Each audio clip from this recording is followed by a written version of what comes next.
الحمدللہ والصلاۃ والسلام علی رسول الکریم واعوذ باللہ من الشیطان الرجیم بسم اللہ الرحمن الرحیم۔ پچھلے سیشن میں ہم نے آیا نمبر 172 تک کور کر لیا تھا۔ آج ہم 173 سے آغاز کر رہے ہیں۔ اس سے پہلے جو کچھ ہم نے پڑھا اس کو اختصار کے ساتھ دیکھ لیتے ہیں۔ پیچھے ہم نے جو کچھ دیکھا وہ یہ تھا کہ یہ لوگ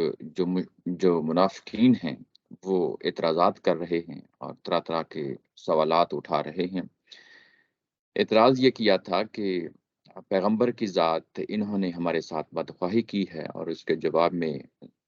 جو قرآن مجید نے جو ہمیں جو تصویر دکھائی وہ یہ کہ یہ پیغمبر جو ہے نا تمہارے ساتھ انتہائی جو ہے نا نرم دلی سے کام لیتے ہیں، اور یہ کہ یہ ذات جو ہے، یہ پیغمبر کی ذات، یہ